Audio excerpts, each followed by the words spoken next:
এজন অসাধাৰণ বিধায়ক অশিক্ষিত বিধায়ক বহুত দেখিছে আজি দেখুন এজন শিক্ষিত বিধায়কৰ কাহিনী 17 বছৰত 42খনকৈ বিশ্ববিদ্যালয়ত অধ্যয়ন কৰিছিল তেওঁ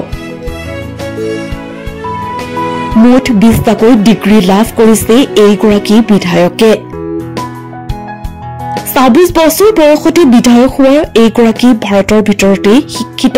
ৰাজনৈতিক নেতা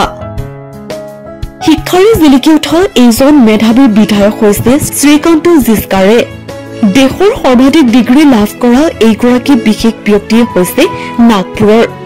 প্ৰথমে চিকিৎসা বিজ্ঞানত স্নাতকোত্তৰ ডিগ্ৰী লাভ কৰাৰ পাছতো আইন আৰু আন্তৰ্জাতিক আইনতো লাভ কৰিছে স্নাতকোত্তৰ ডিগ্ৰী তাৰপিছত বিজনেছ এডমিনিষ্ট্ৰেশ্যন সাংবাদিকতাত স্নাতক ডিগ্ৰী সংস্কৃতত ডক্টৰেট ডিগ্ৰী লাভ কৰে ইয়াৰ উপৰিও সমাজ বিজ্ঞান অৰ্থনীতি ইতিহাস ইংৰাজী সাহিত্য দৰ্শন ৰাজনীতি বিজ্ঞানকে ধৰি মুঠ 10টাকৈ বিষয়ত স্নাতকোত্তৰ ডিগ্ৰী অৰ্জন কৰিবলৈ সক্ষম হয় শ্ৰীকান্ত জিস্কাৰে দুবাৰকৈ ইউপিএছচি পৰীক্ষাত উত্তীৰ্ণ হৈছিল শ্ৰীকান্ত 2004 চনৰ 2 জুনৰ এটা পথ দুৰ্ঘটনাত মৃত্যু হয় এইজন শিক্ষাবিদ তথা ৰাজনৈতিকবিদৰ নিউজ ডেস্ক এনি টক্স এজন অসাধাৰণ বিধায়ক অশিক্ষিত বিধায়ক বহুত দেখিছে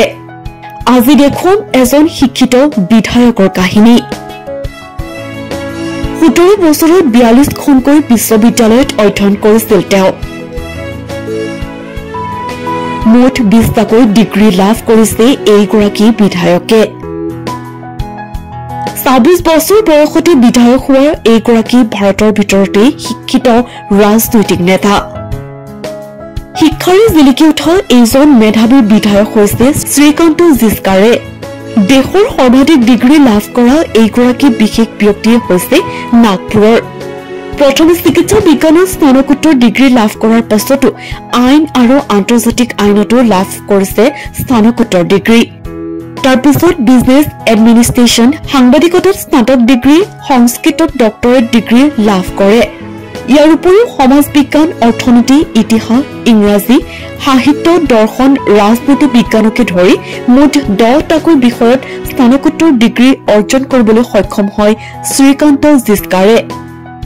দুবাৰকৈ ইউপিএছচি পৰীক্ষাত উত্তীৰ্ণ হৈছিল শ্ৰীকান্ত 2004 চনৰ 2 জুনৰ এটা পথ দুৰ্ঘটনাত মৃত্যু হয় এইজন শিক্ষাবিদ তথা ৰাজনৈতিকবিদৰ নিউজ ডেস্ক এনি টক্স